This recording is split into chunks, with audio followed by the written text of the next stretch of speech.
Alright, hey guys, welcome in. I am just about ready to go. We're going to be making some Turkish drop spindle shafts.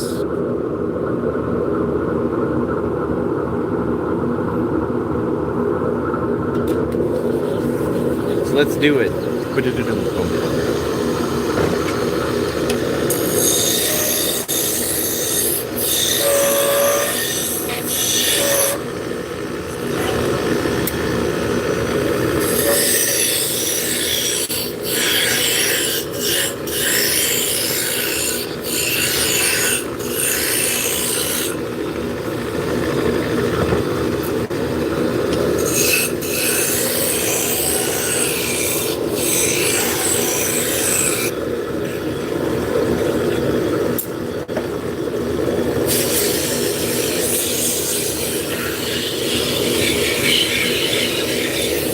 Hey guys, welcome in.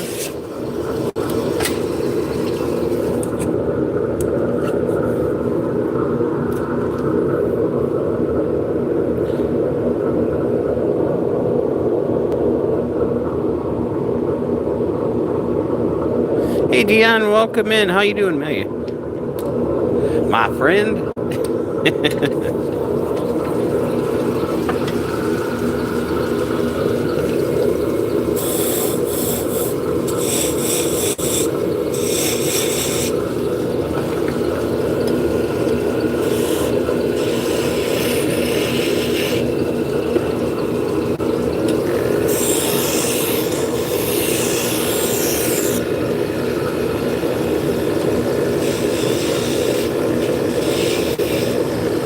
So we decided to work on Sunday today. We're going to do a half day, maybe a little bit longer.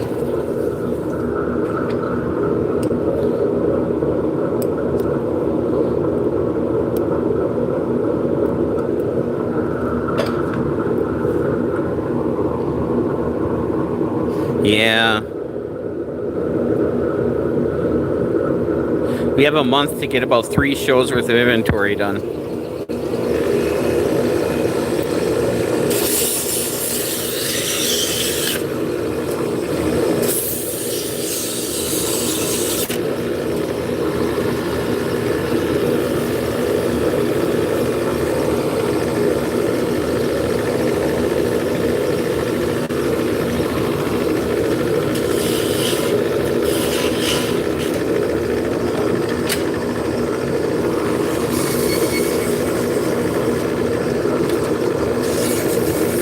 Well, I'm usually at the shop Monday through Friday. You know, I tend to do 8-hour days. I just don't live stream the whole time.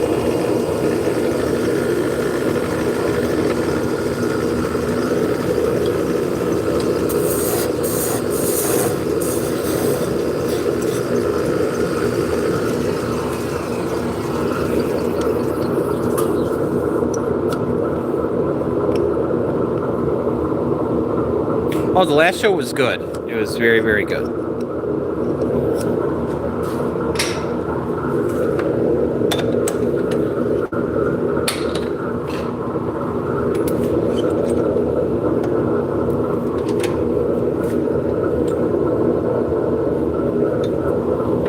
Yeah, it was a 2-day show, and yeah, very busy. How much do I make per spindle? It varies, depending on the wood.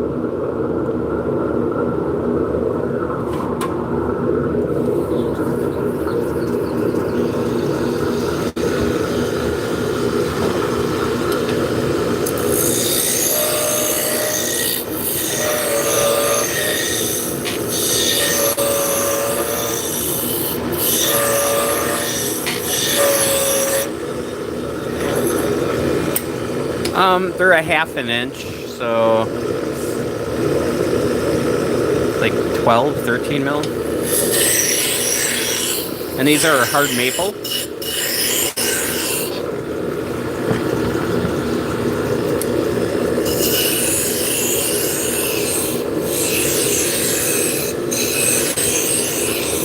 For a lot of years, I would buy hard maple boards and then cut them down to square stock and then turn them on the lathe. This is just a little bit faster.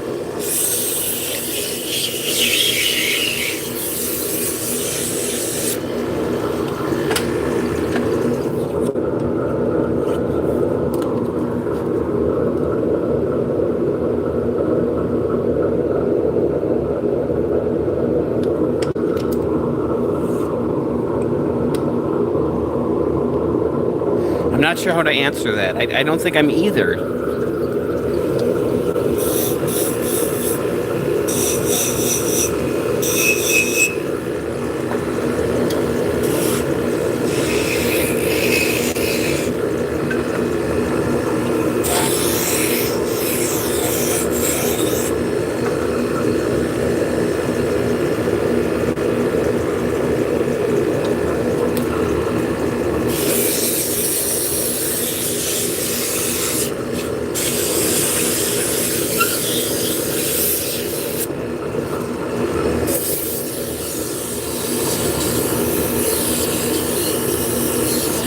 Right? Well, I'd take, you know, a 6/4 inch thick board and then cut it down into little 1/2 inch squares.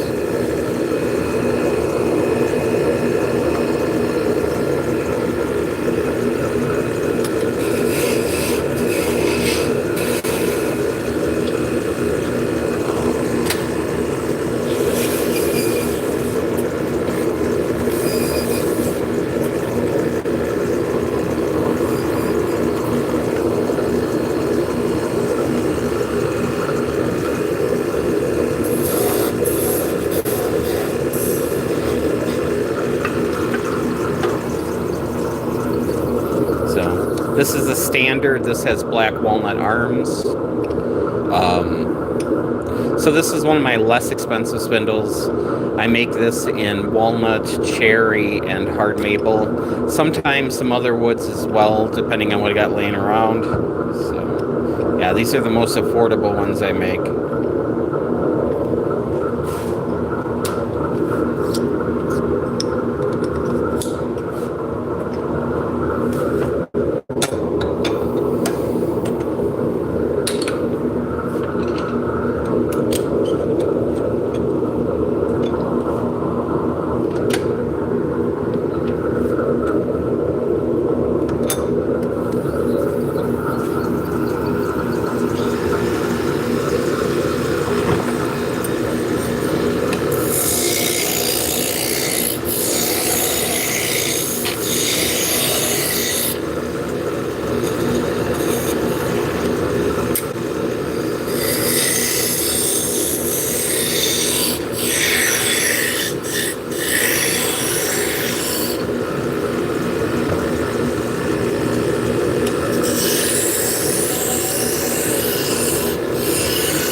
So yeah, this morning we came in, we had a whole bunch of staining to do on top whorls, which is a different style.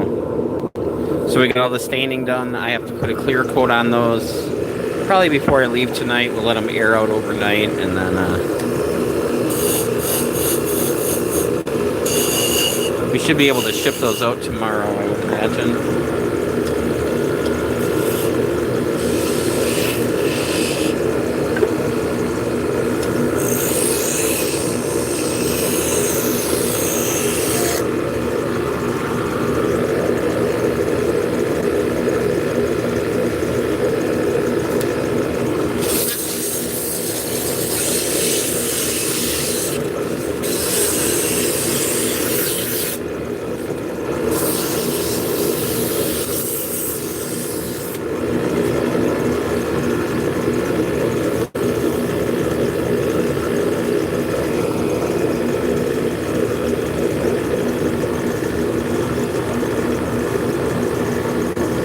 Do you have any 3D printing on the go? Yeah, let's go look at the...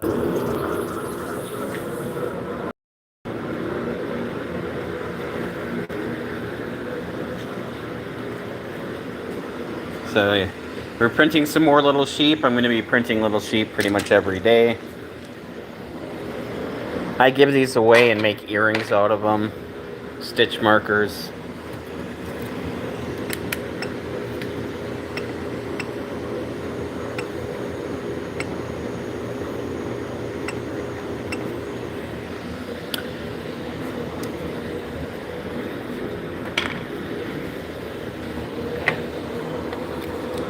So we'll start this one over as well.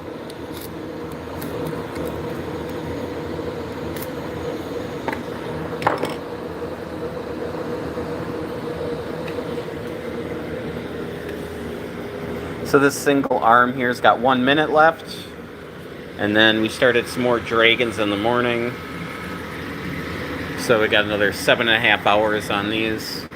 They're about.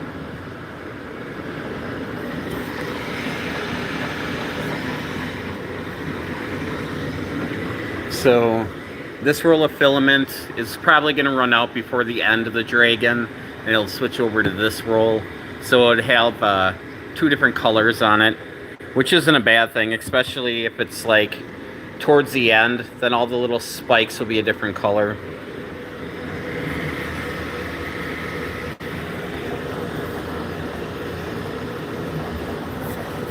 Dusty fingerprints, look at that.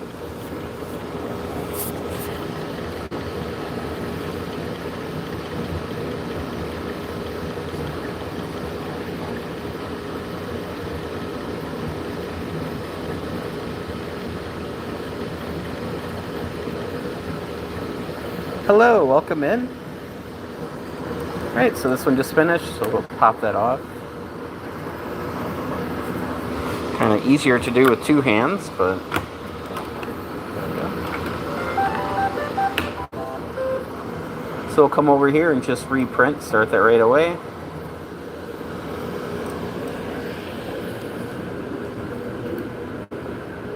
You know, I don't do a ton of 3D printing. You know, I don't have a huge farm. What? You know. Oh, sorry. I'm sorry, I have headphones in. You were saying? No, that's just what? What? Yeah. So yeah, this is our little workshop.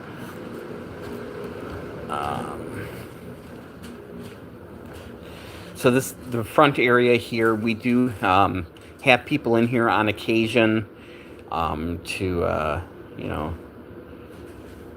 to shop or to go through and try different things. You know, if somebody asks for a lesson, we can do that.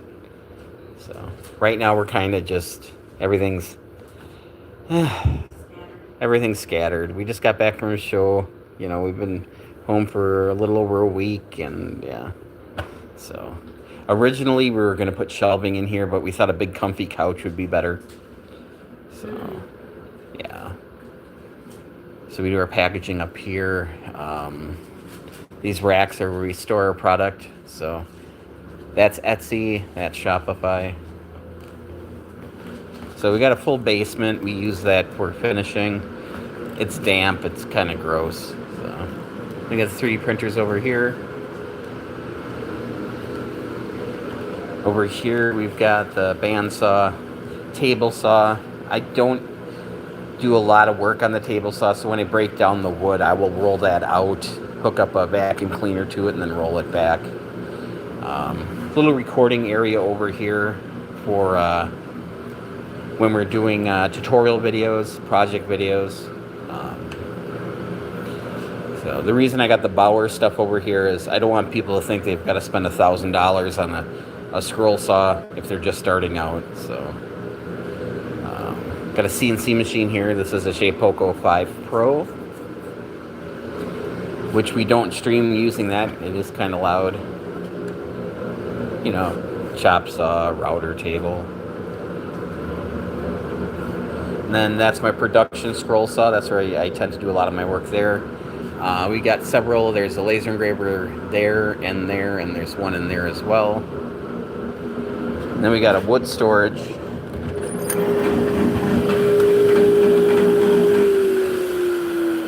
Back here. So those are all cut down for Turkish spindles. So, you know, if somebody's like, oh, can you make something bigger out of this wood? You know, I have it all cut down. So got a storage back there. You know, we got our planer, drum sander, and then that's my extractor.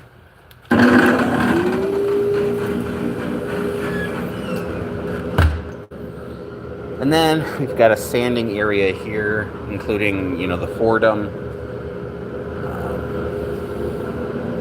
So this is my little sanding area. And then my girlfriend's sanding area is over here.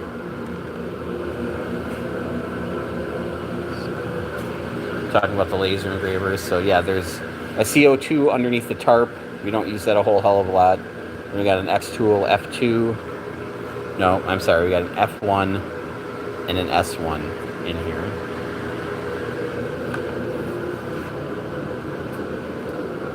Little layout area. So it's my grinder. That's where I sharpen. Yeah, it's nice. Then my lathe here, and then I have another scroll saw over here, and yeah, lots and lots of monitors. So I do have headphones on, so I'm watching, you know, television as well, at least listening to it. Yeah, it's a fun shop.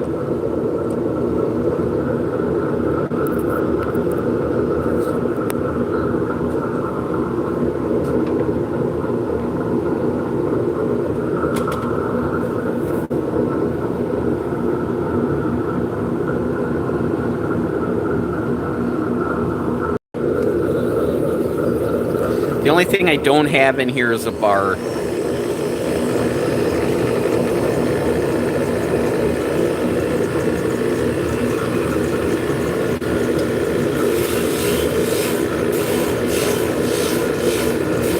But this building is literally probably 30 feet away from two different bars. So,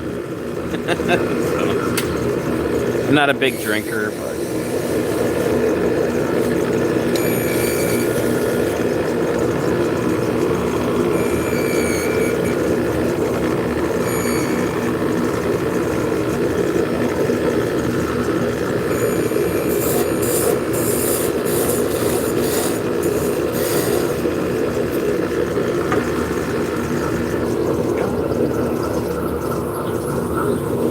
so this is a brand new spindle. Somebody wanted bats. So I'm like, okay, we'll make some bats. So I cut some out on the scroll saw today.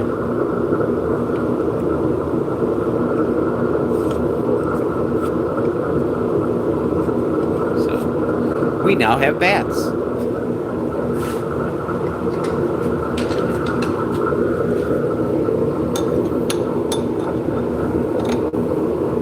Yeah, we do sell quite a bit on Etsy.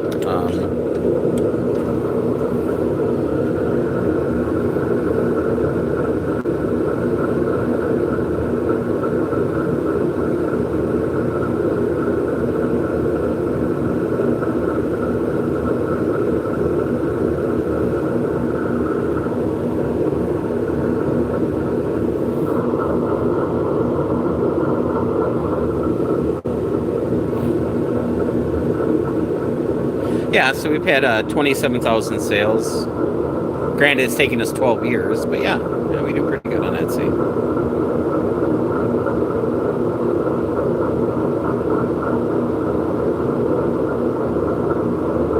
Hey Nick, how's it going? Welcome in.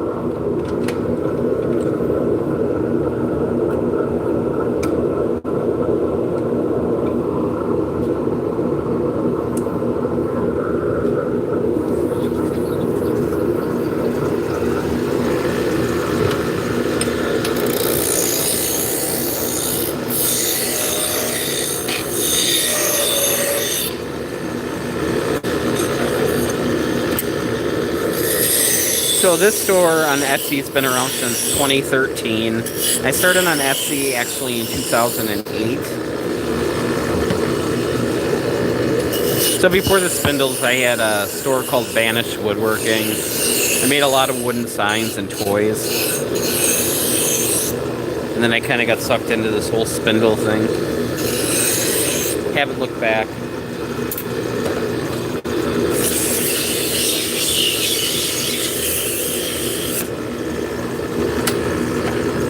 Alright, that one's got a lot of vibration in it.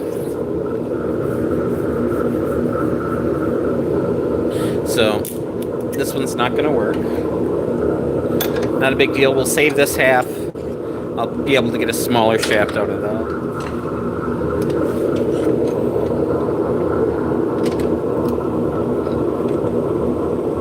So there are a lot of internal stresses in wood.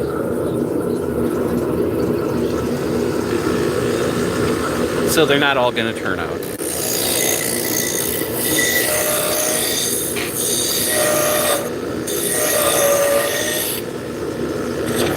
So these, the ones that aren't good will end up in my fireplace at home, so I'll still get some use out of it.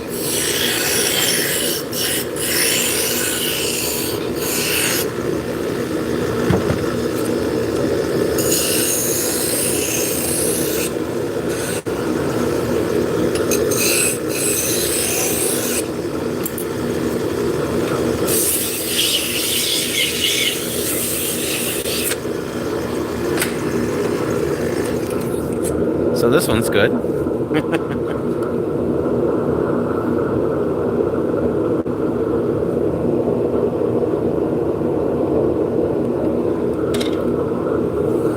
So yeah, so this workshop is about a 12-minute walk away from my house, a couple-minute drive.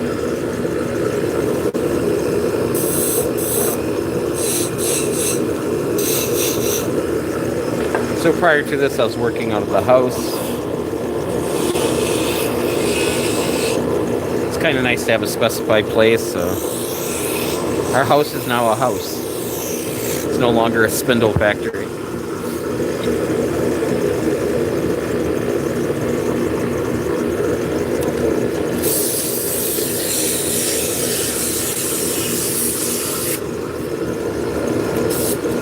So yeah, so I live in a little town in Wisconsin, and there was a downtown at one point in time because of the railroad, but it's dead. So I'm on basically the main street, and there's 2 bars and a public library, and that's about it. We got another woodworker next door.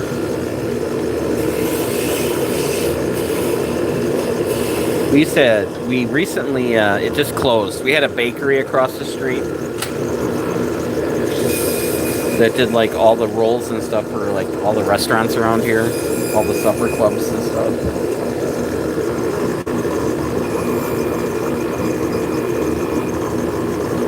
Hey Tim, how's it going? Welcome in.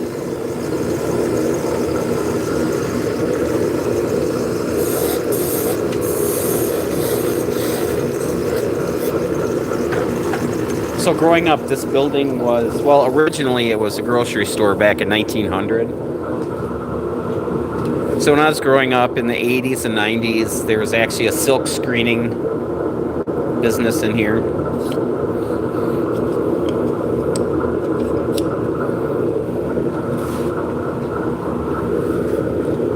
So they actually moved to the big town next to us.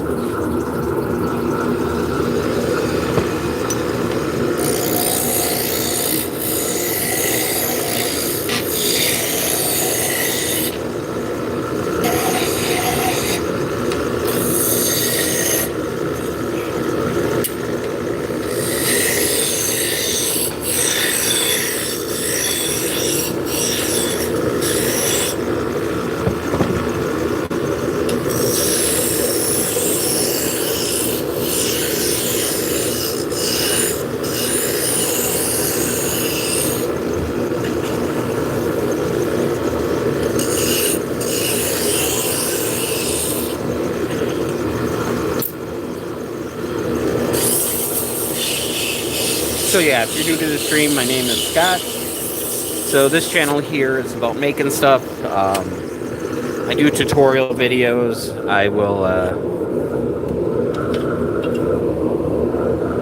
design a pattern, cut it out, and then share the pattern with you guys. A lot of beginning to intermediate scroll saw stuff. some lathe stuff as well. I do some reviews. So right now, this is my day job. I run Snyder Spindles. I figured since I'm woodworking, I might as well live stream and share the experience with you.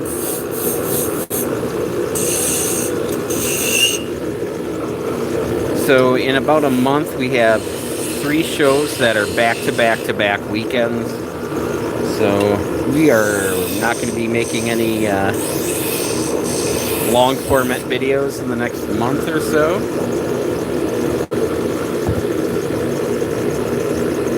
Originally, we thought we had 2 back-to-back shows, and it turns out one show was kind of mediocre, so we thought we decided that we weren't going to do it this year, but then we paid for it, so it's close. It's in Madison, so it's about an hour away.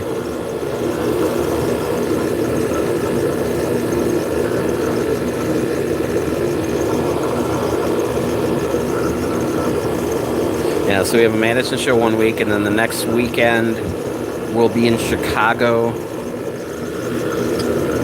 It's a new festival. It's a new show, so I have no idea what it's going to be like. And then the week after that will be Mother's Day weekend. We'll be in Minnesota for Shepherd's Harvest.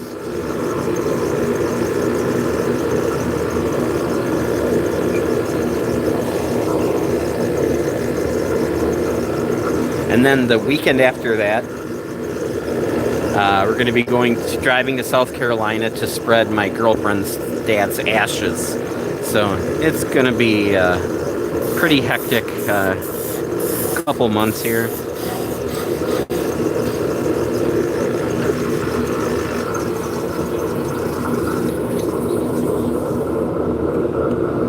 This is canary wood, made out of real canaries, if you're curious.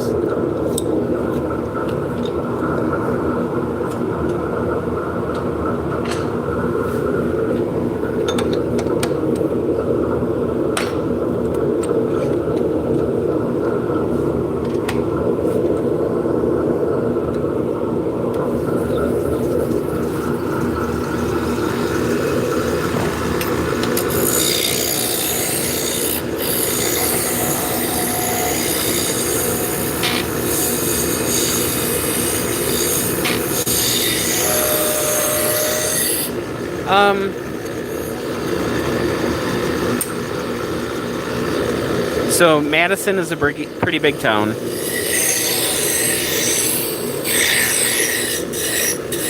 Chicago is huge, and the one in Minnesota is kind of out in the country.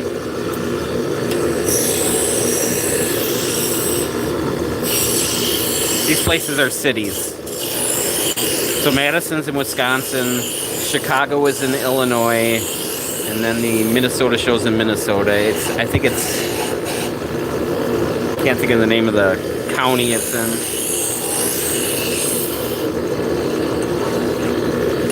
It's in Lake Elmo.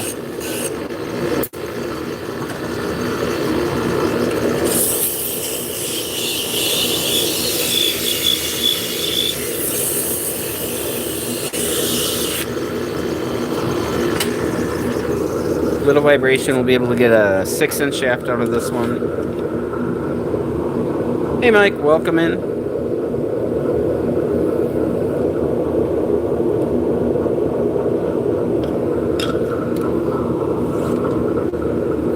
Yeah, so the 3 shows, Madison is like an hour drive for me. Chicago is about an hour and a half. I believe Lake Elmo is like 4 or 5 hours. And then South Carolina is a 16, 18-hour drive.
So the bottom will be sanded out and waxed in the next step.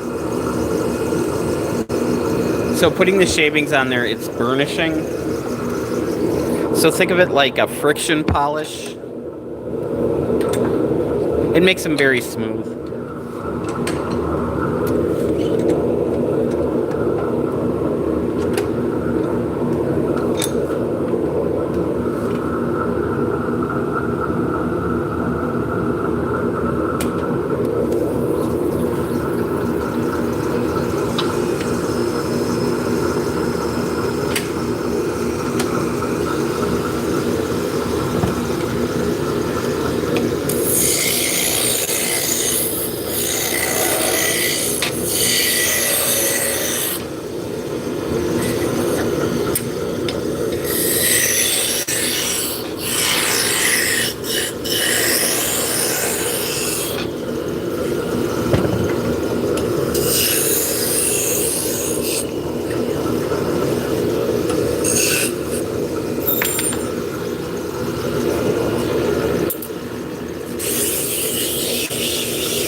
Vibration in that one too. We'll do another 6-inch.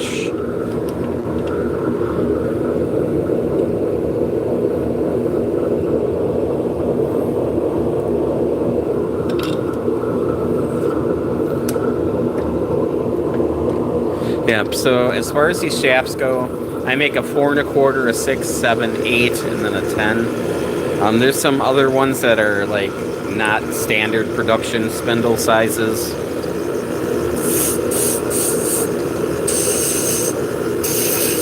One person orders spindles with a 5 1/2-inch shaft on them.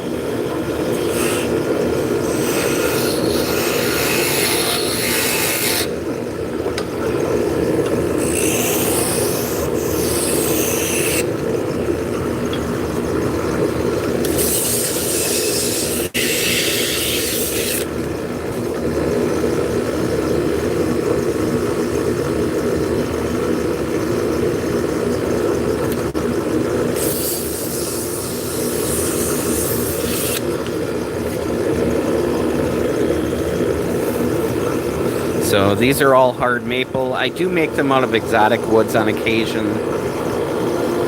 Kind of depends on when I buy exotic woods, when I cut them up, if I have, you know, a strip left or whatever.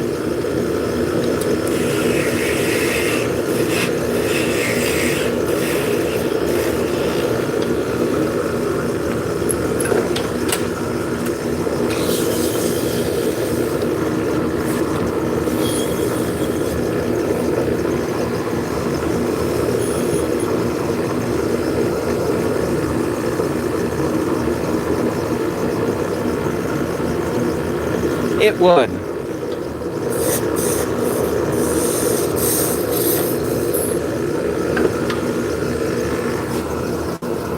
So, if they weren't straight, when you spun them, they would be jiggling back and forth a lot. And, you know, that would take away the duration as long as it would spin. But the majority of the reason they need to be straight is because people are very picky. Like if you go to Peru right now, big drop spindle area, you know, their drop spindles aren't going to be very balanced, but, you know, they spin, you know, they start spinning when they're like 3 years old, so it doesn't matter. So we're just spoiled.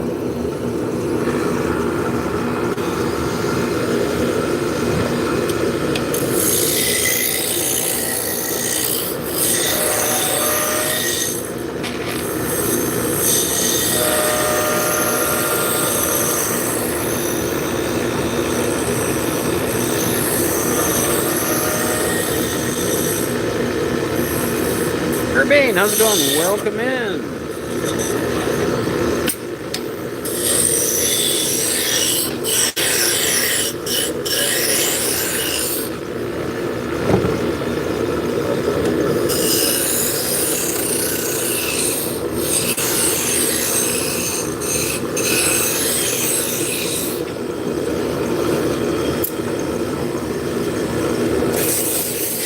I mean, I've spun plenty of yarn, you know, with the potato with the chopstick stabbed in it.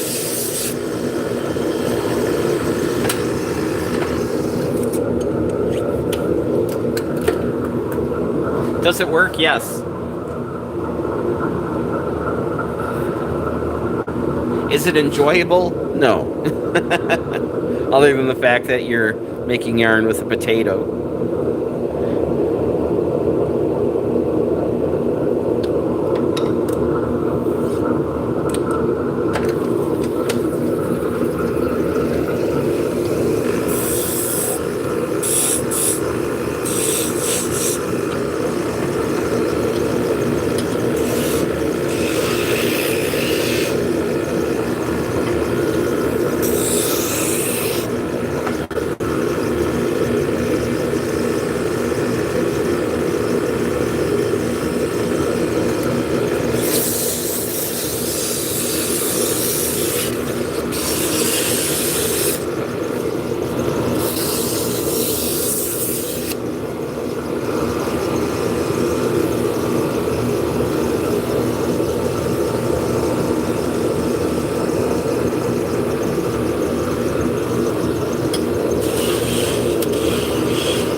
So yeah, this is canary wood. Once it gets sanded and a finish on it, it's really pretty. It's one of my favorite woods. It just smells really good.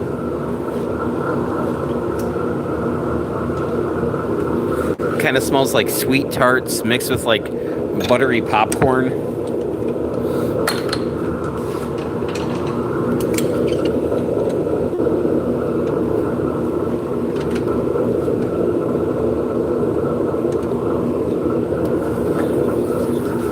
Some exotic woods smell very bad. That's one of the pleasanter smelling woods.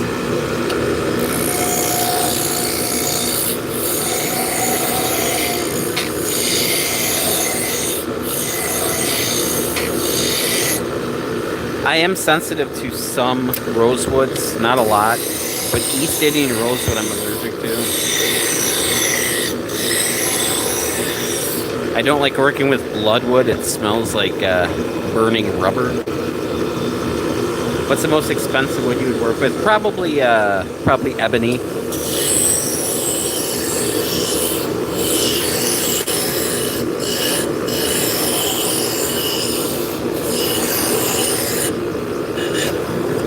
The mill that I go to a few years back had kingwood, which is in the rosewood family, just gorgeous. Pinks, purples, dark browns. That stuff was quite expensive as well.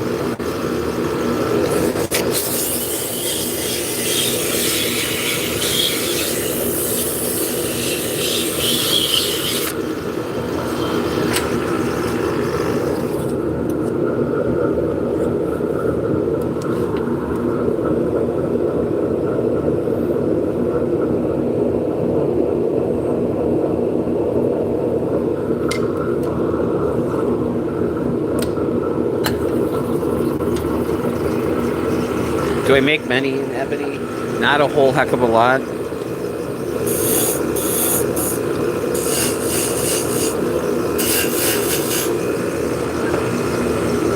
You know, for the price of it, I'm very picky on which pieces I will get.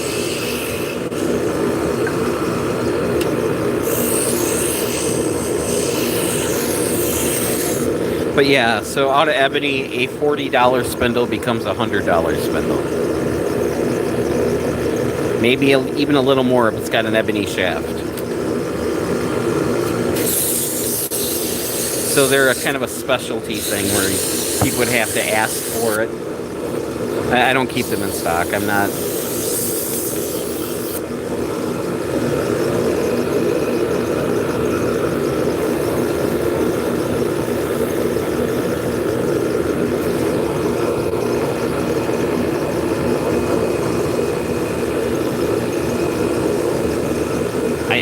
be, yeah, not very cost effective, no.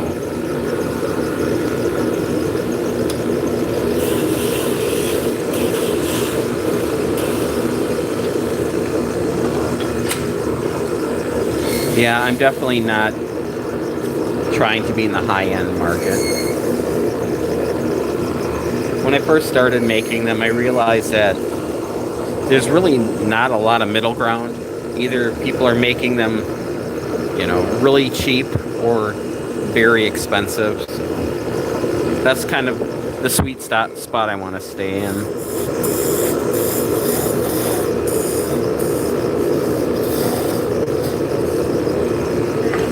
Hang on 1 second.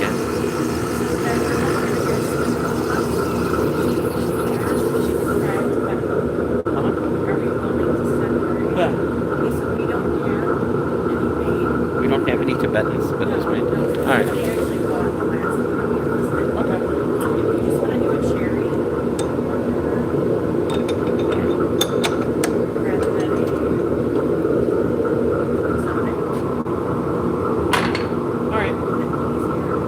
I'll probably work on that either later today when I'm not live streaming or tomorrow.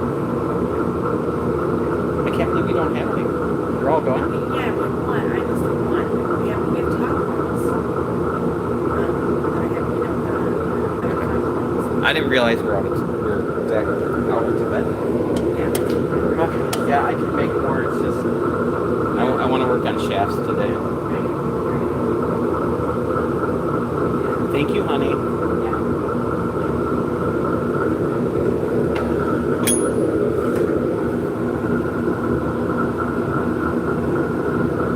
All right, let's get back to this.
Yeah, so today we're kind of focusing on these 8-inch, if at all possible. You know, if there's something wrong with the shaft, we'll make a shorter one.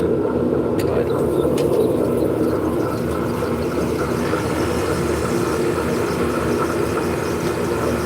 I don't have any made up, so.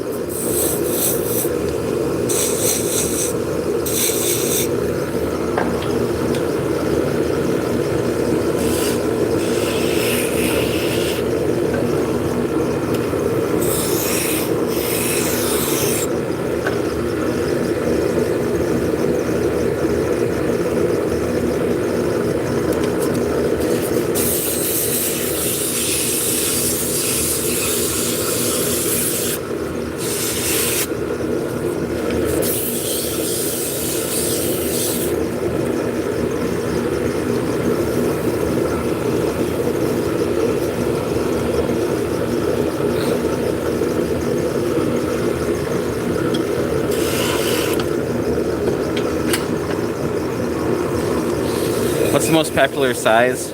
Probably the standard or the full-size glider. They're just bigger. When you start out, you don't want to start out with a really tiny one. You want to start out with something a little bit larger until you get the hang of spinning.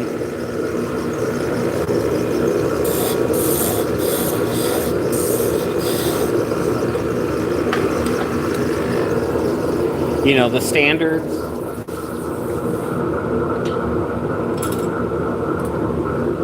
So this size here, these, since they're my beginner spindle, these are like $24. And when you start getting to the exotic woods, you know, it'll jump up to $42. So I'll sell a lot more of these than these. So the people who buy these are just starting out. Once they get the hang of it, then they start jumping kind of over to these.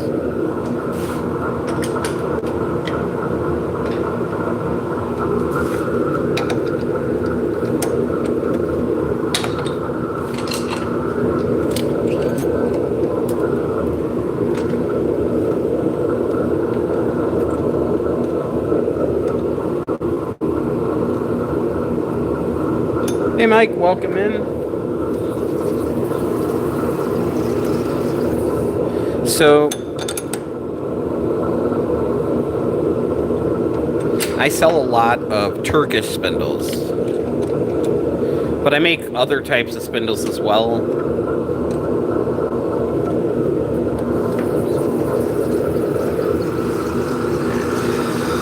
You know, where there's other people who, you know, they specialize in supported spindles or top whirls or whatever. You know, I make those as well. But I think these are what I'm known for.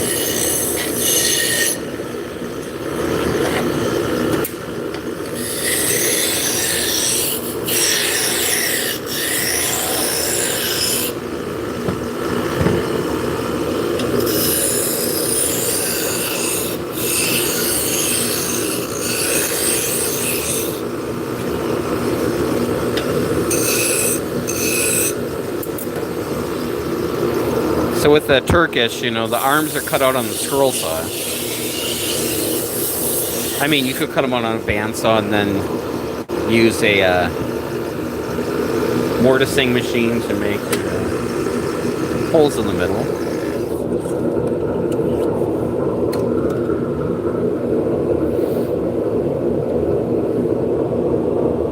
So I was just kind of, I've always been a scroll saw guy. I got my first scroll saw in 1987. So I was kind of built for this.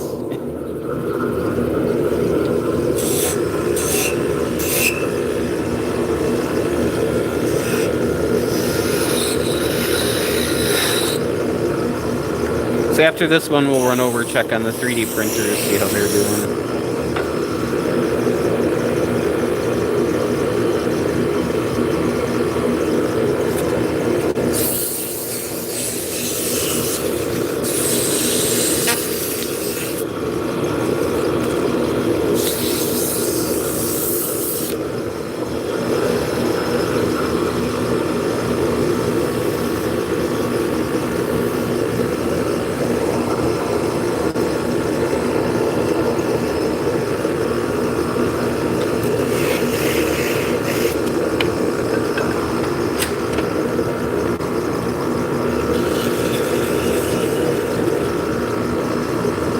And the one thing I learned, you know, I've been doing this full time for 13 years. I've done a lot of festivals, a lot of shows. So the one thing I've learned is you can never tell what's going to be popular. One show, one thing will be popular, and you're like, oh my goodness, I have to make a ton of these. And then the next show, you won't sell a single one.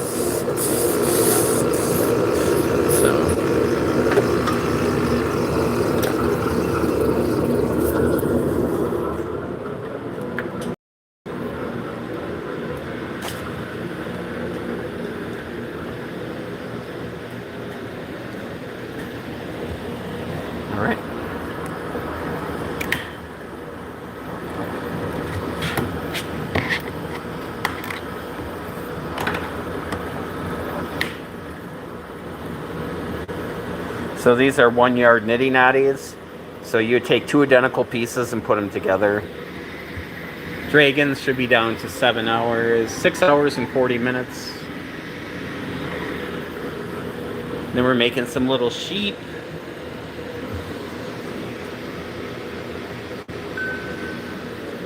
So, yeah, these are the last two older printers I have. I keep them around. They work. They're just slower. And they're dialed in, so I have a hard time getting rid of them. But yeah, I've kind of moved over to Bamboo Lab printers. So. But I don't do a ton of 3D printing, so...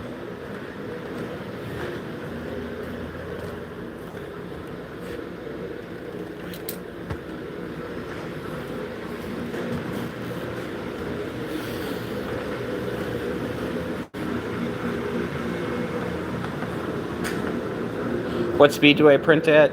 Well, with the slower ones, I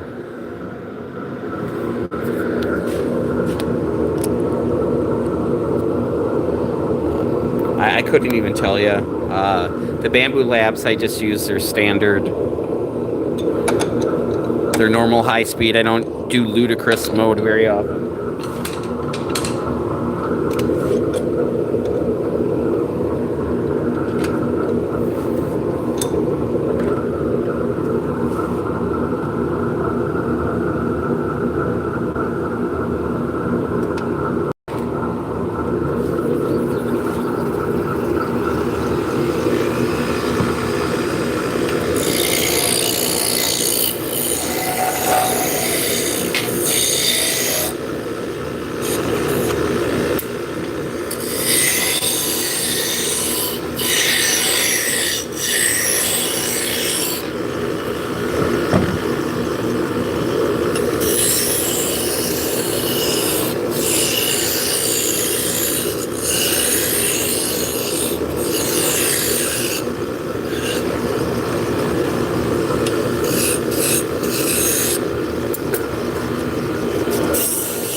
So as far as the dragons go, I print them out of dichromatic filament, which means half the filament is one color, half's the other.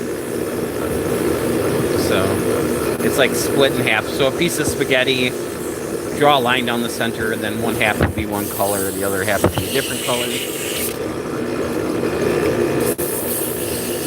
I was hoping that my last show would be the last time I sold dragons, but I brought 40 and I came home with 4. So I guess we're going to keep making dragons for this season.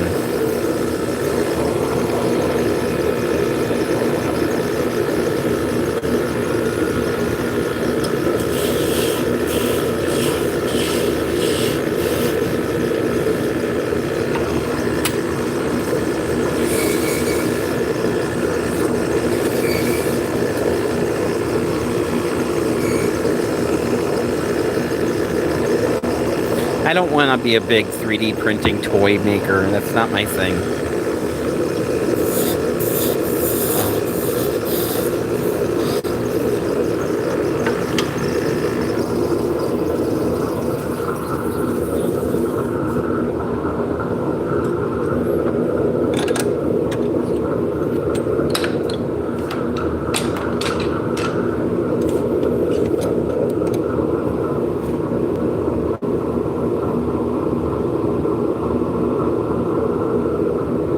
I have in the past.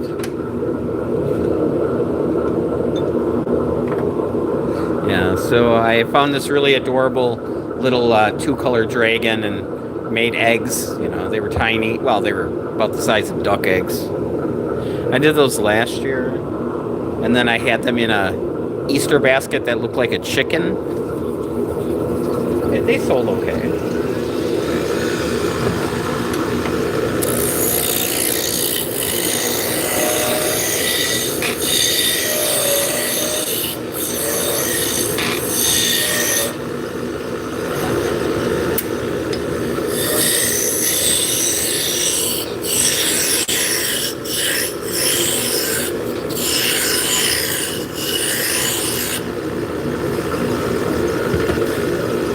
Give me 1 second.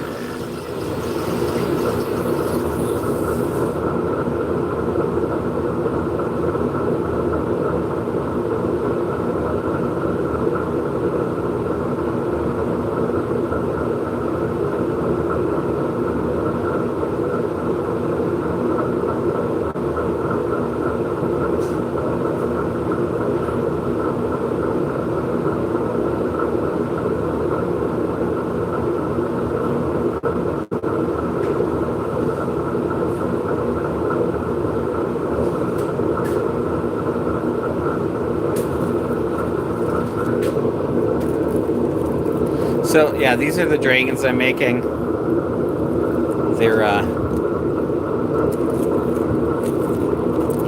20 inches long. So they are not tiny.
So I do have a bunch of smaller scrap laying around.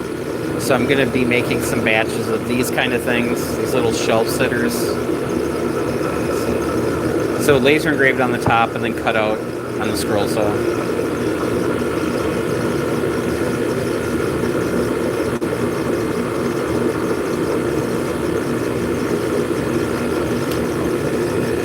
How many inches are in 50 centimeters? It's so bright there. So I'm going to be doing some sheep and alpaca and just kind of fiber animals. The foxes are just cute.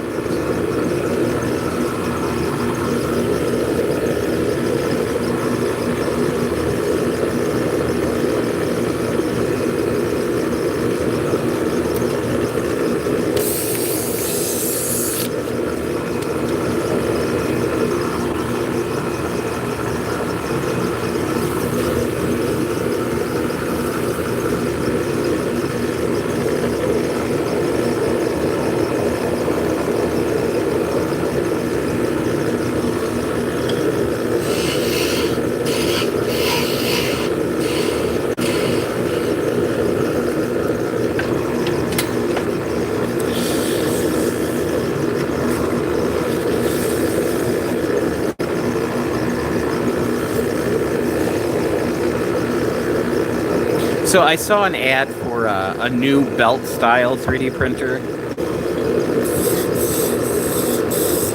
Where the big thing, the belt was a different material.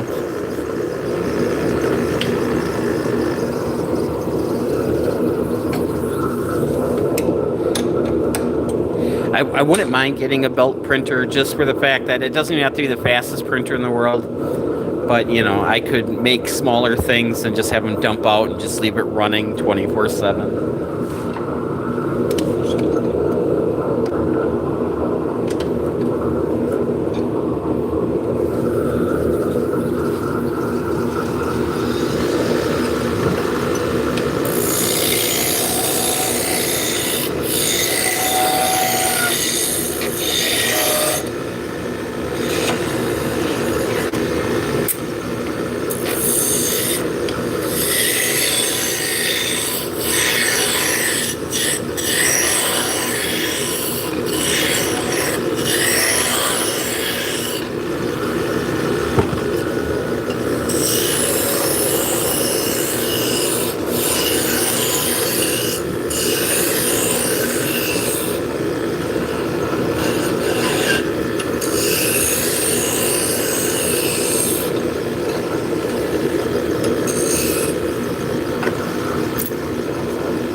investigating resin printers, but it seems like too much work. The detail is excellent, but yeah, there's a lot of post-processing. It's messy. Yeah, I've kind of been avoiding it myself. Now, if I was making jewelry or, you know, little figurines, then a resin printer would make sense.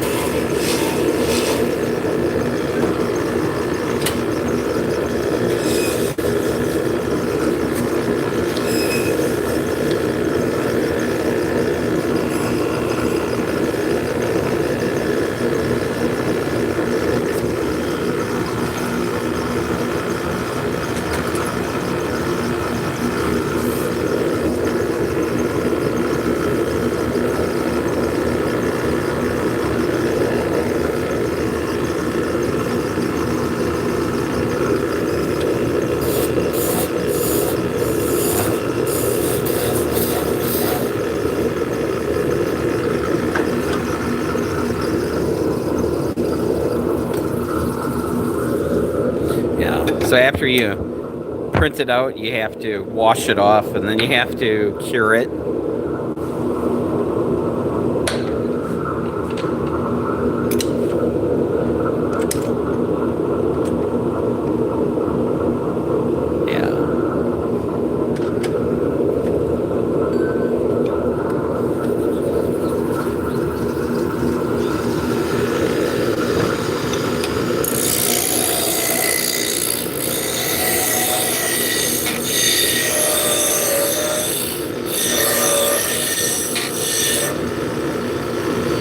You have to also, you know, design holes in things so the uncured resin can seep out.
This piece is not very straight, so we'll try putting it in the other way.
A 7-inch.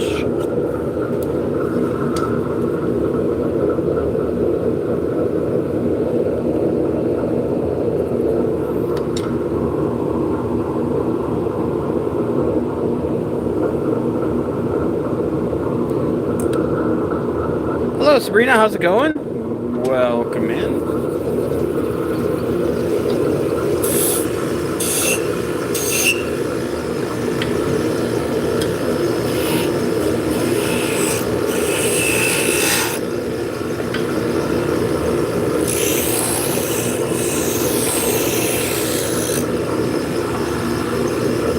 So if you're just tuning in, we are turning hard maple and we're making Turkish spindle shafts.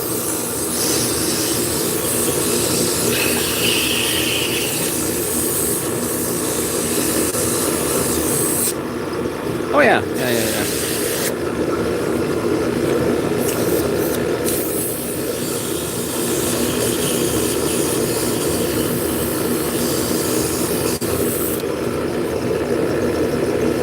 So I found that I've got some rubber for the laser engraver for making stamps.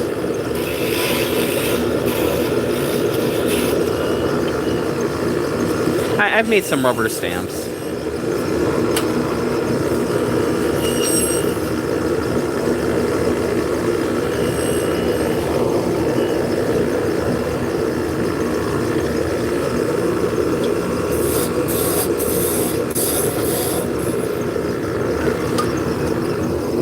Yeah, let me grab one.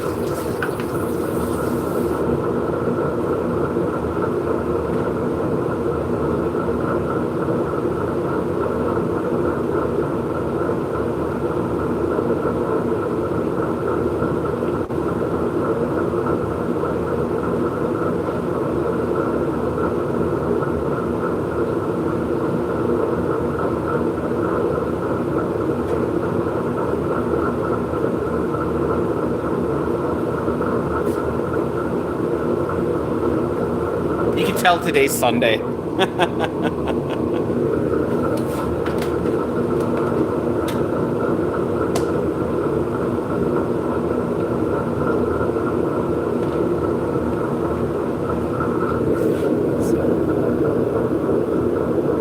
So that's with the laser engraver.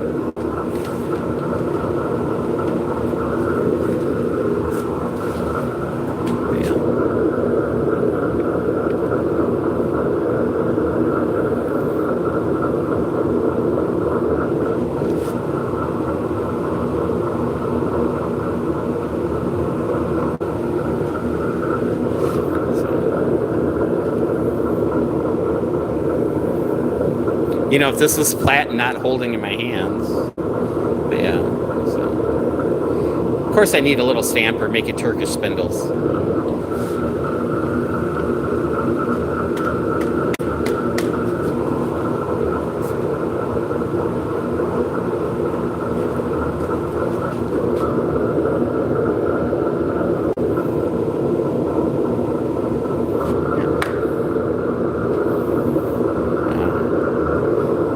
Yeah, it's fun.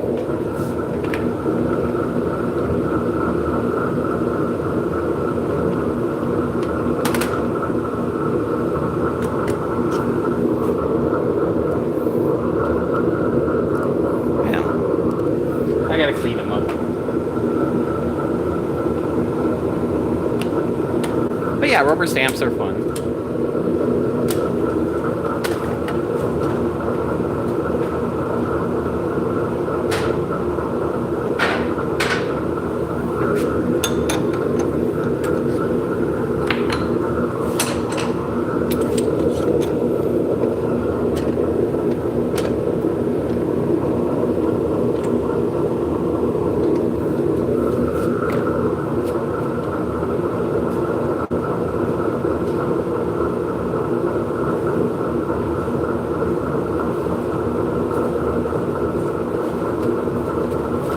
Yeah, so it comes like in this kind of rubberized material. So, yeah, I could make some stamps.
right?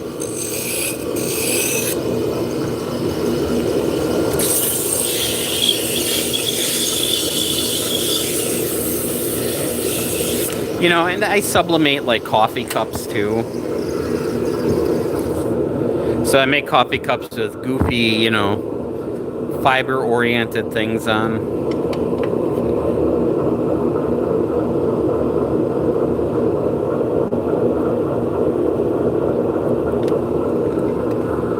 You know, it's kind of like making earrings. It's just, you know, something I can do to get a little extra income going.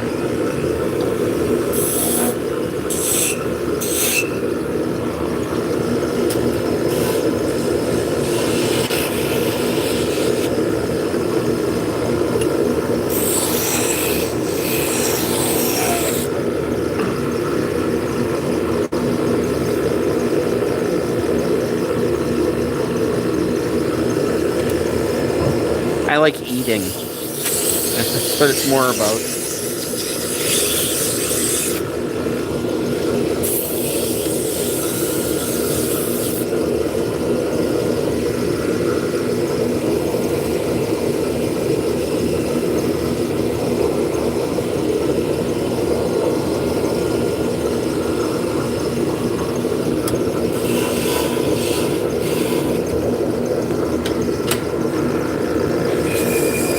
You know, I worked in factories for almost 20 years.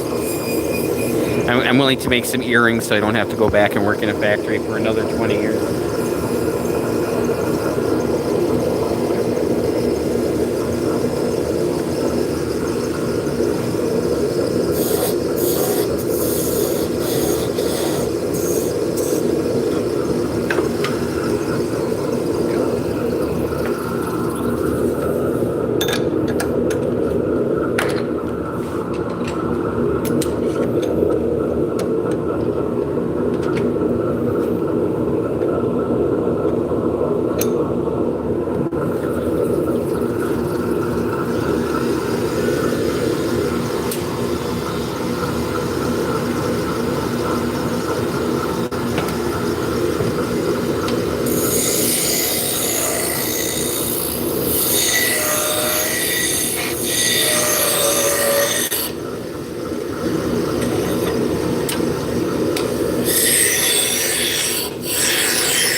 You know, I really need to make some ballpoint pens. I haven't made wooden pens in a while. Actually, I've got some acrylic too. I just need to order some kits.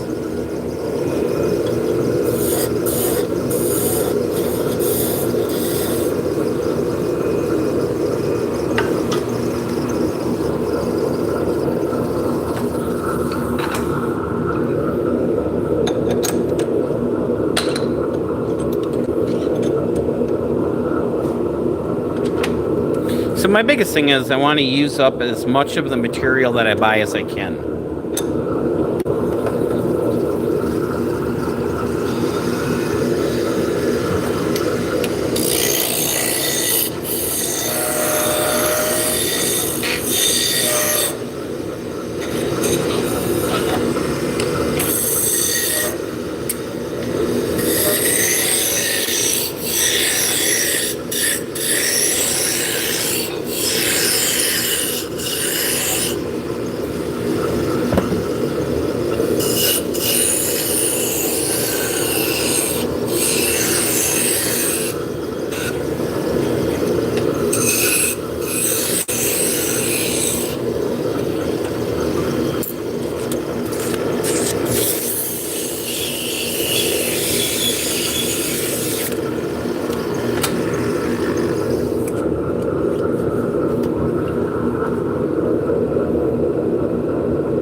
So what do I do with the sawdust? Turn them into fire starter bricks?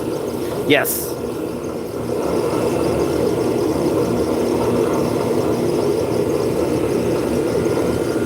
But I make a lot more sawdust than I do fire starters.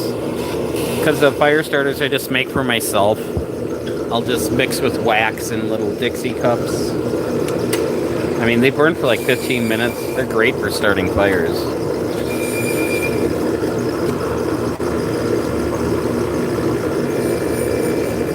I'm hoping this summer I'm going to make larger, like actual burning bricks.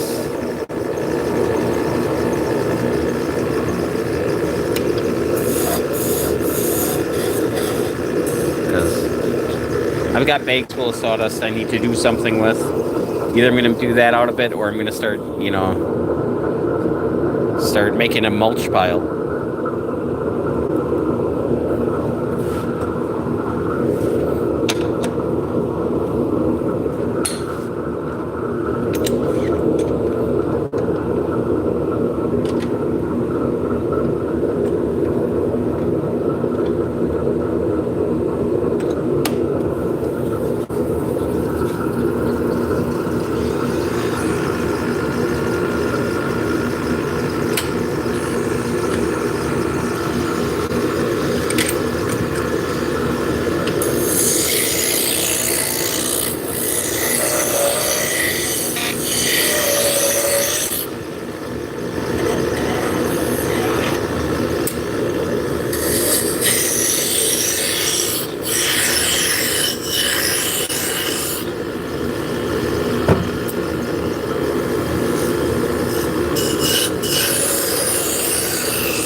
You know, I don't think I generate enough wood chips and sawdust to rationalize buying a pelletizer. And I don't have a pellet stove at home either, so...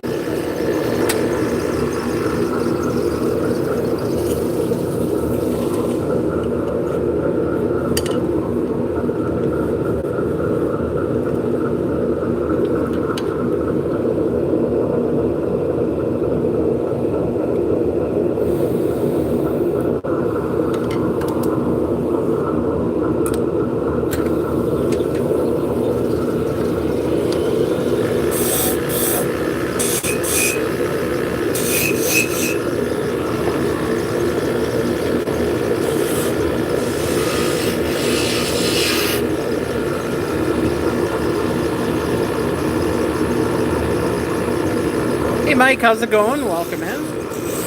It's going.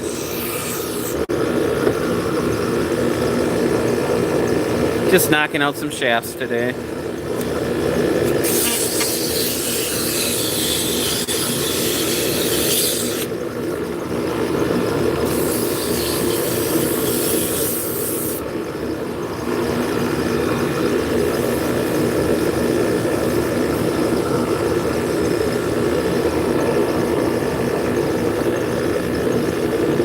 So we are getting ready for 3 shows, 3 back-to-back weekend shows.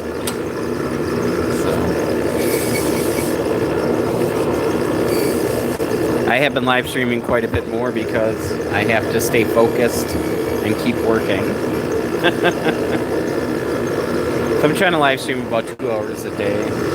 So I got about a half hour left, and then I'm gonna make myself some lunch.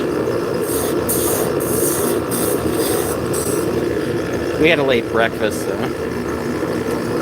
don't know.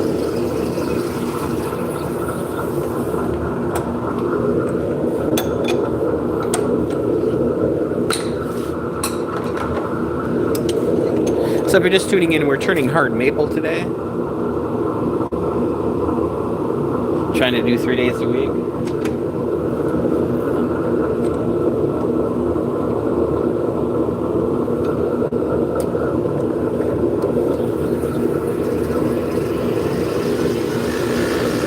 So has it been getting easier for you?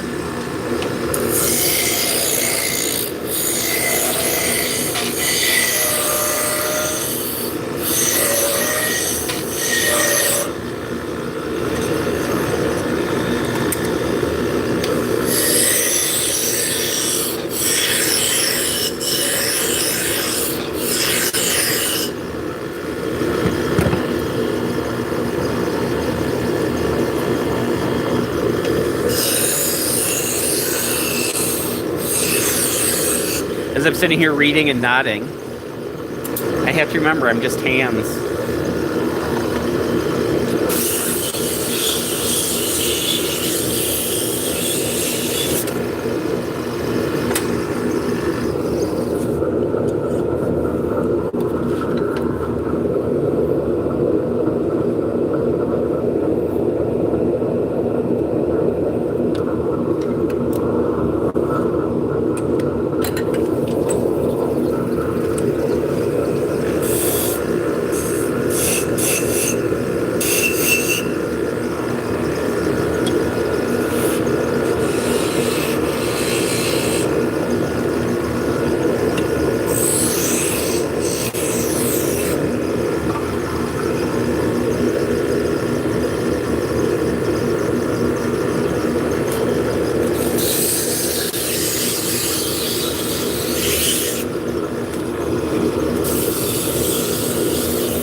So to try to, right? Yeah, that's pretty much how it goes. Everything's gonna take a shit on you. So to make sure I don't get vibration off the lathe or the scroll saw, I have these mounts. So I've got it mounted to the wall here. That way it's not vibrating on the floor. So for the scroll saw, I've got one on this pole. So I made this very high-tech holder that wedges in. It does a good job.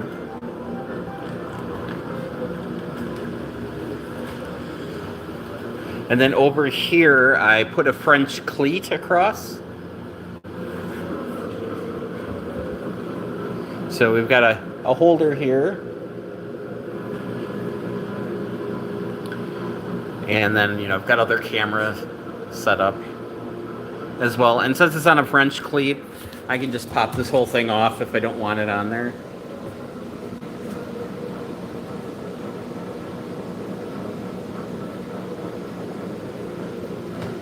Yeah, remember, every piece of equipment is trying to kill you. It doesn't care.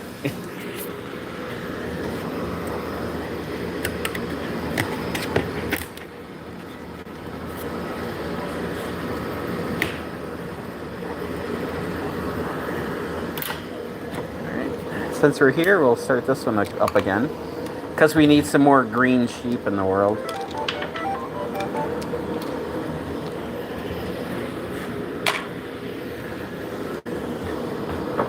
They do look very festive, being red and green.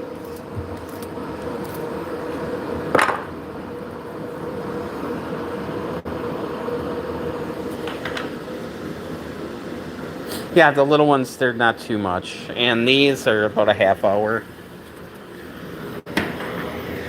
Unlike these. So if we look up here, I'm on my final layer on the spool. So it's going to switch from this one over to this one, so it's going to have a color change.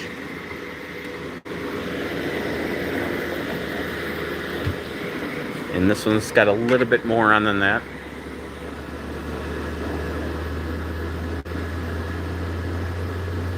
Yeah, so these older printers, they're pretty dumb. They don't know if the filament's going in there or not going in there. So for this one, I'm printing a skirt. So it goes around the outside. It's not actually printed. It's not attached to the print at all. So it's supposed to help keep things on the ground there. It kind of makes a little bit of a block as far as air goes. So I use this to make sure that it's primed and that the 3D filament is flowing. So even on this one, I'm using a skirt. I just want to make sure that I've got it purged and ready to print. Because if your first layer sucks, everything is going to suck. Newer printers, it's not really an issue anymore.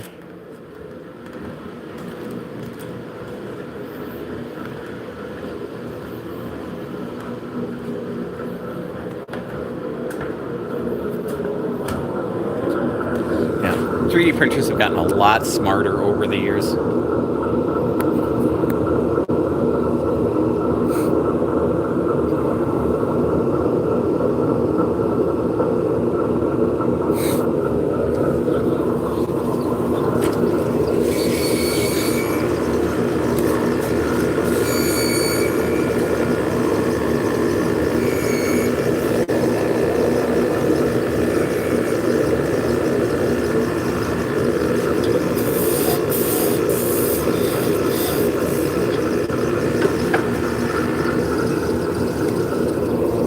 Do I use the waste from the prints?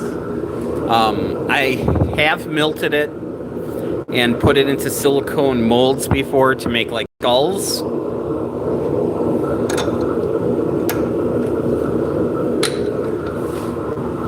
I don't do a lot of multi-color prints. I don't have a ton of waste.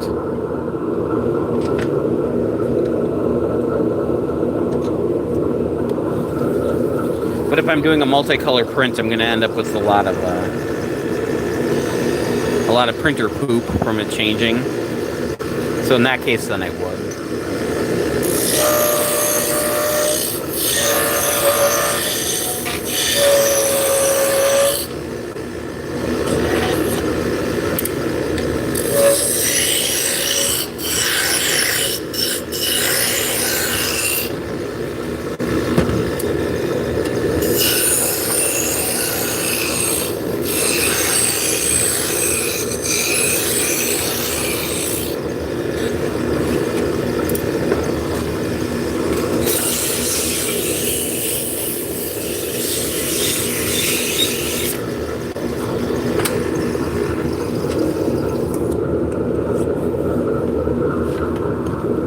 Come to think of it, I have a small toaster oven at home that I bought specifically for that. That's not at the workshop, which could be at the workshop.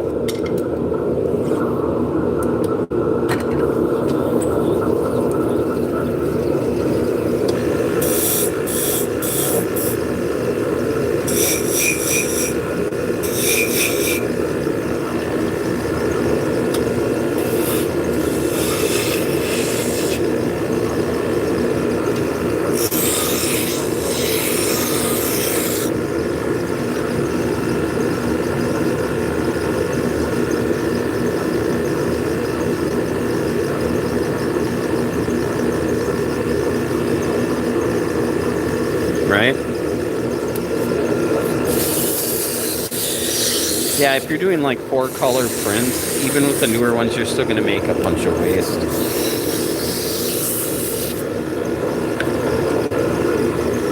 The poop is bad enough, then you got the tower as well.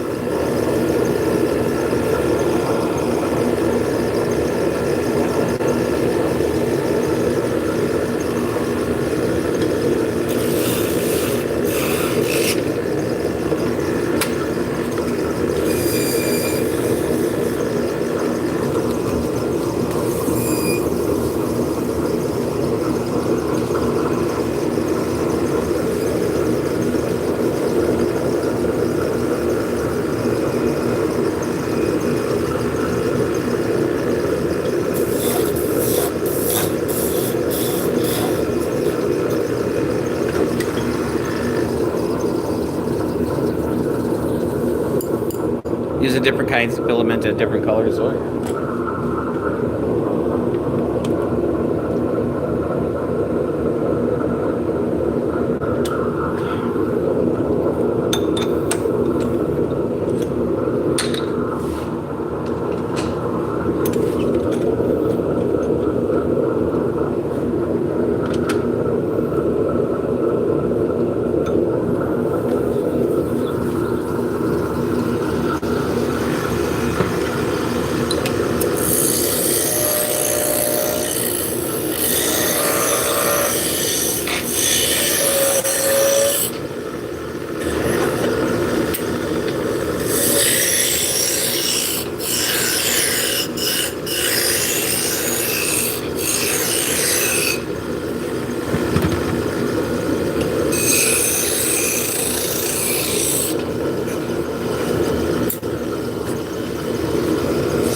His filament that's UV resistant, right?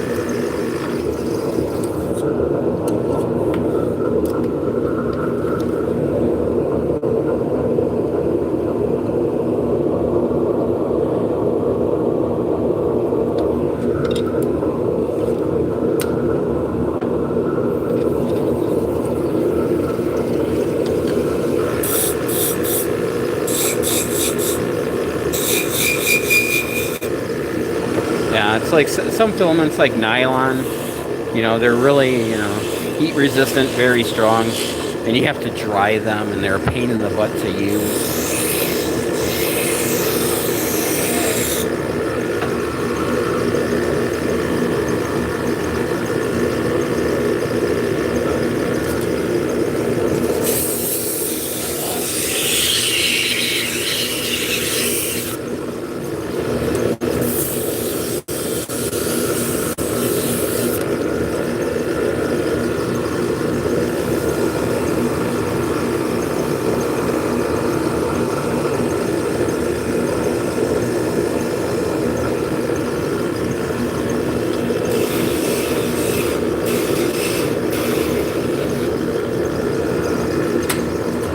Yeah, I just, yesterday I looked at the dichromatic filament that I bought for the dragons, and I realized that I purchased 50 rolls of that in the last couple of years.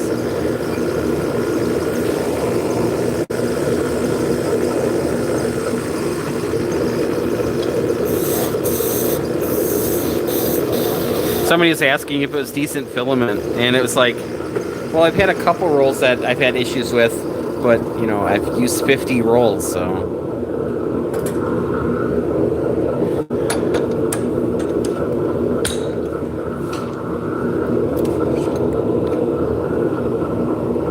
You start having a better chance of getting a roll that's messed up the more you buy.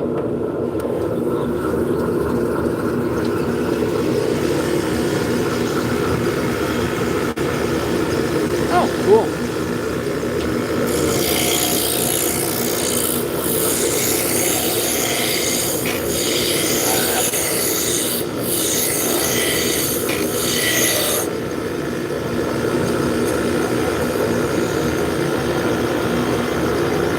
No, it's not bad at all. But I did have a couple rolls that kept jamming because the diameter of the filament wasn't was too big.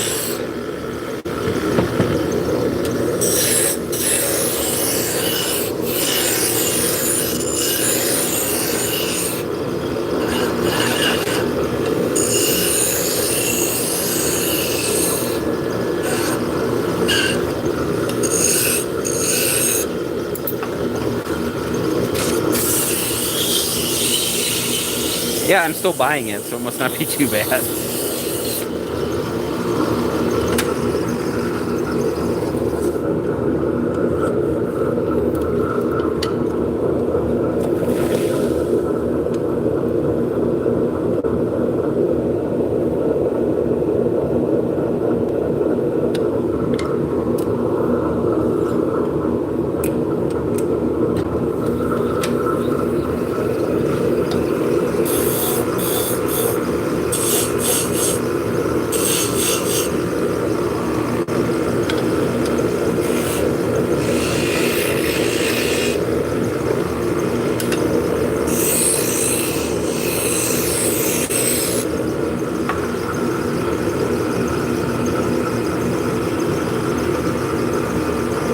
Yep.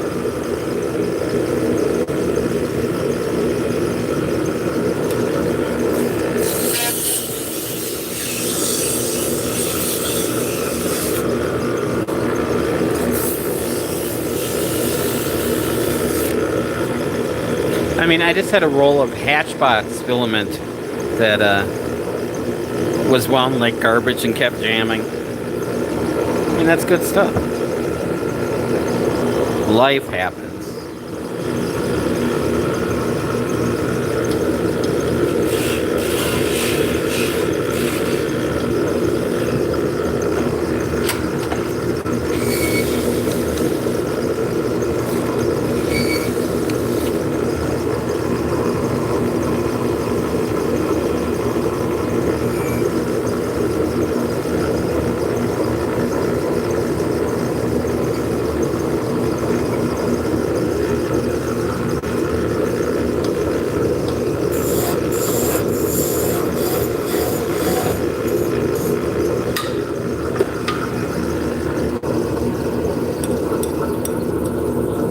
Have you ever had the mirrors on your laser random go out of alignment? Absolutely.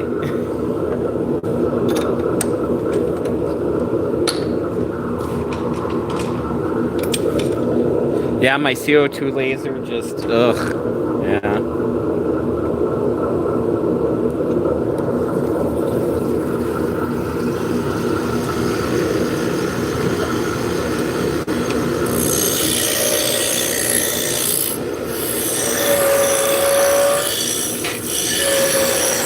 And sometimes it's really minor and you don't really notice it until, you know, your upper left-hand corner's cutting fine and your bottom right-hand corner isn't cutting at all.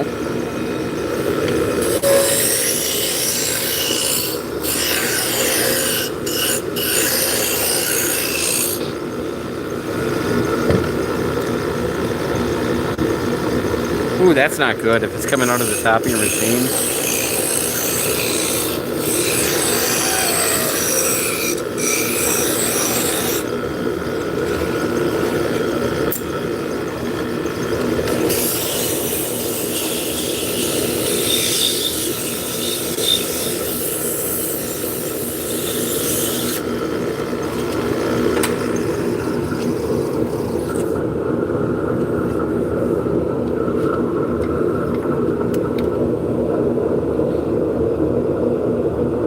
And sometimes, you know, adjusting the mirrors goes really smooth. Other times, not so much.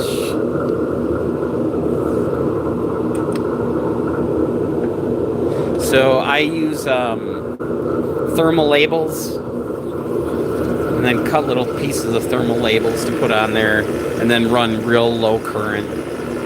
Just go see where it ends up. Hey Michael, how's it going? Welcome in.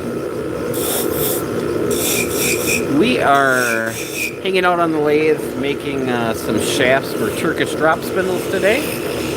So we're doing a bunch of spindle turning.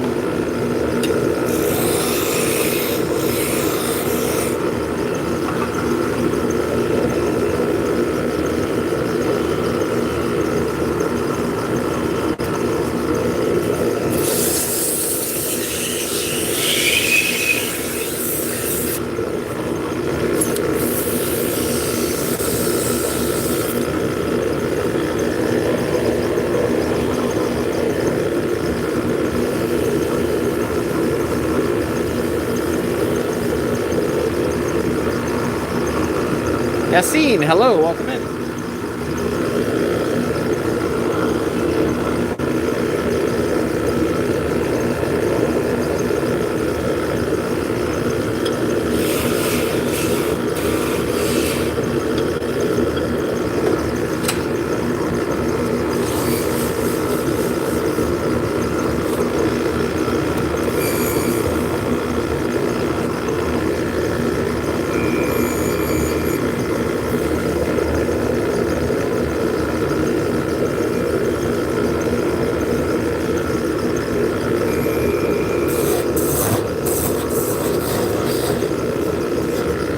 Let's see how we're doing. I was trying to get a dozen of these done. I think we've done that. 2, 4, 6, 8, 10, 12, 13.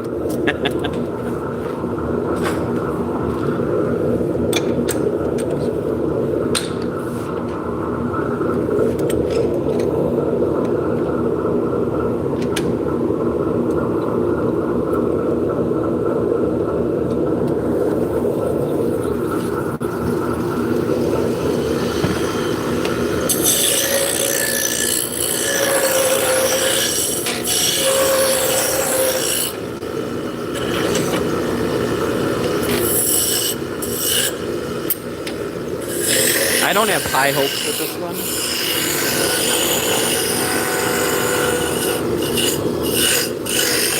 No, that's taken almost 2 hours. Come on.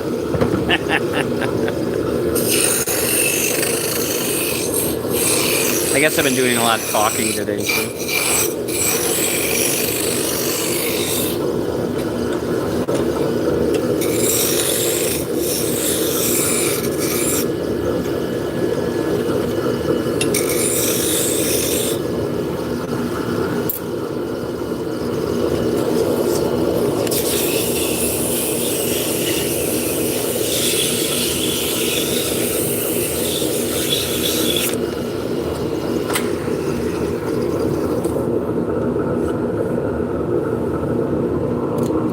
Right? Sure feels that way sometimes, doesn't it? We are making Turkish drop spindles.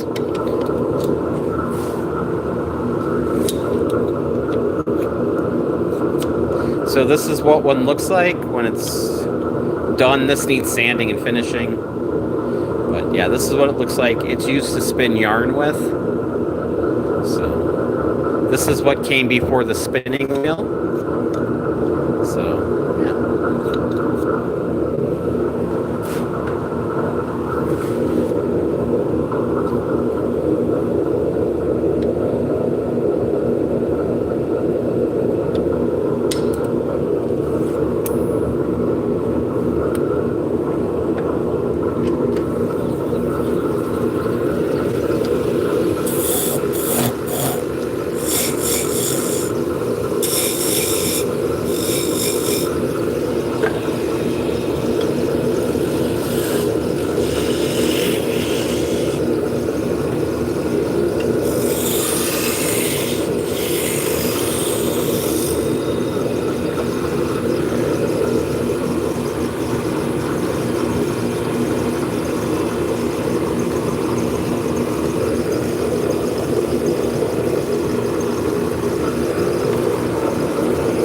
if you say so.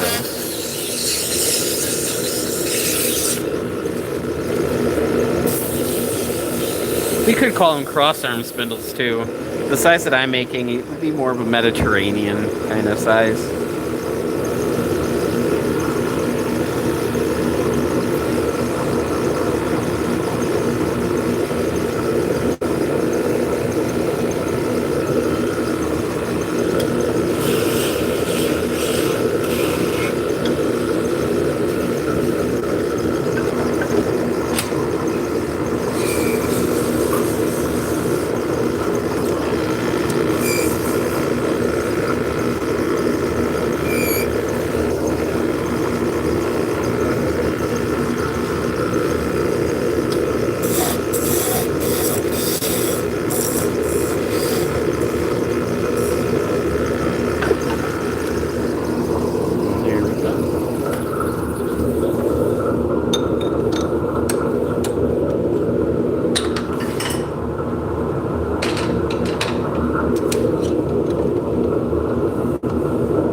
that that one is not very straight. We'll try this way.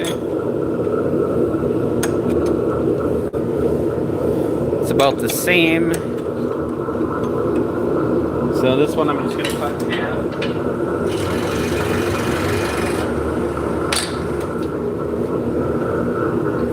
And then we'll get two smaller ones out of that. It was bent like right in the center.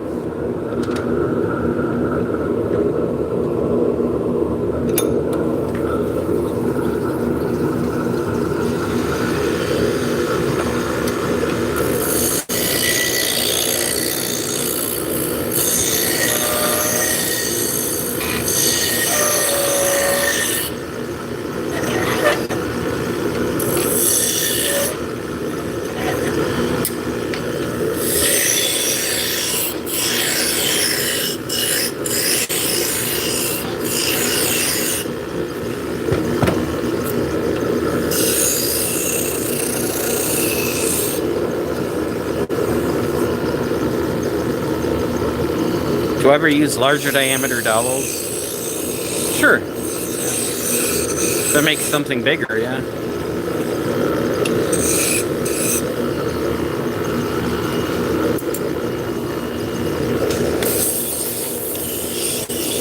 Yeah, I think I keep the dowel company in business.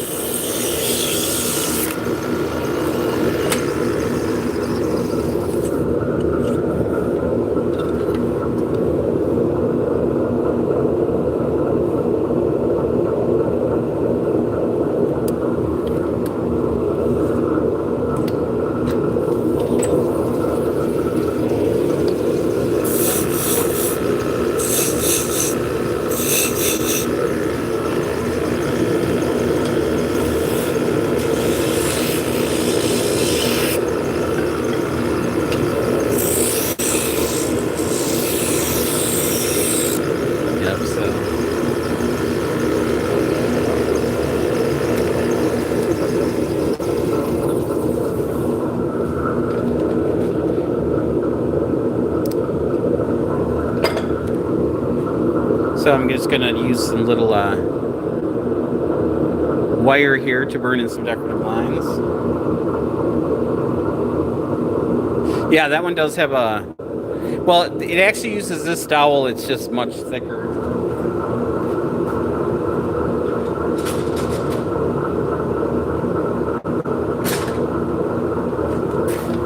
I don't have any sitting here.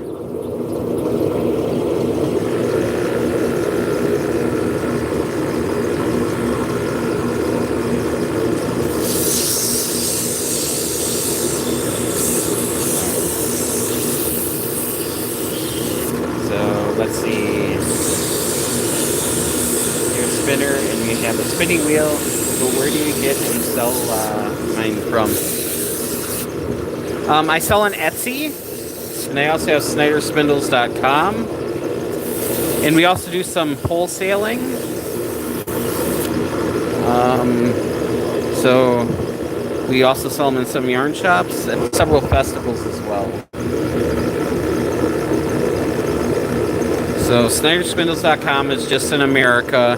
So on Etsy, it's international.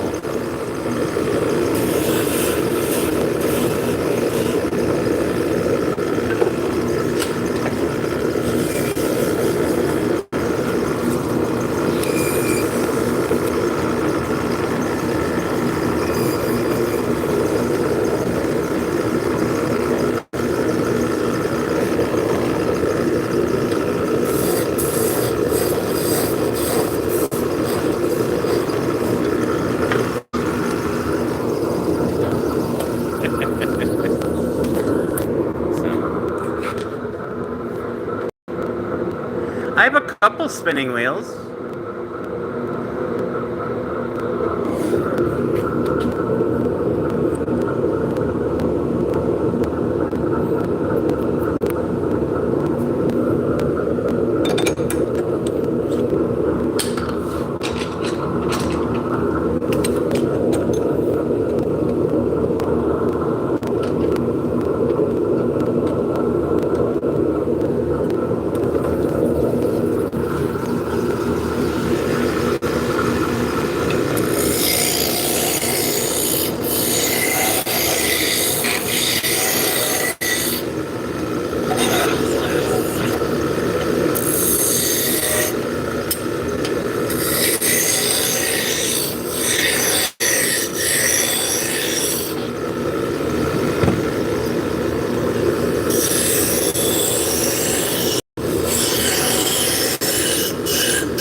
Alright guys, we're gonna make one more after this, and then we're gonna call it a stream. I need to get some lunch in me. I guess brunch, I don't know.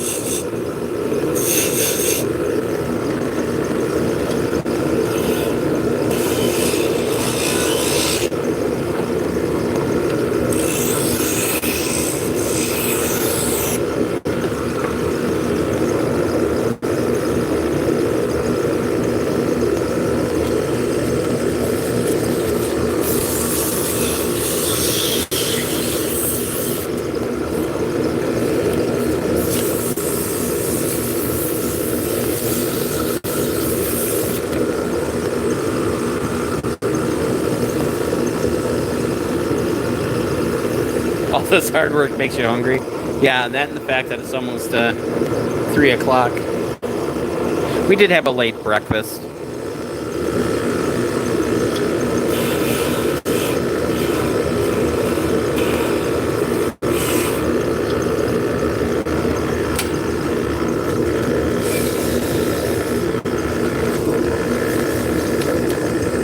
And originally we planned on, you know, only working a half day, but that's kind of flown the coop.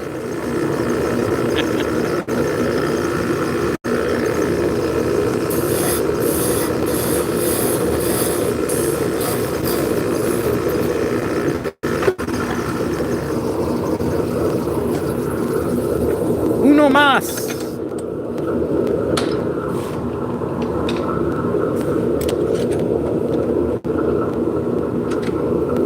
No más trabajo.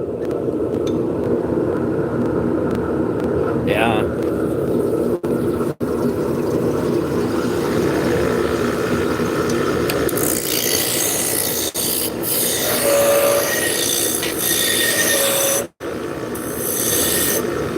So we have some green pepper soup that we made yesterday. So I'll have a bowl of that. So I'm not going to be eating a ton. And then probably have a very, very late dinner. So we're making drop spindles for spinning yarn. So we're making very small magic wands.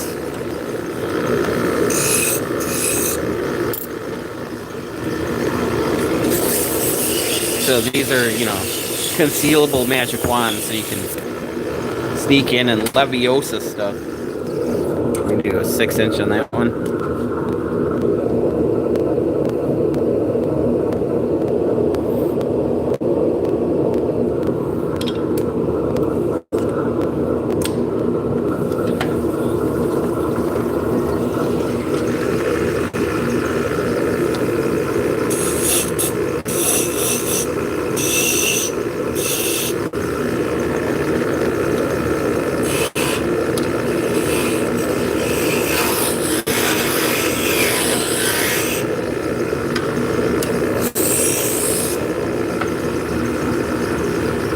Oh yeah.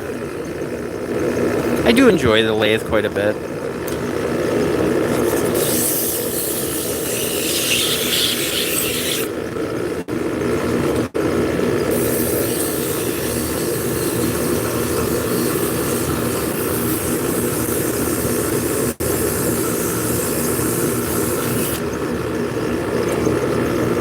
There you go. With the 4th axis, you could do some really interesting things with that. It's gonna take a while though.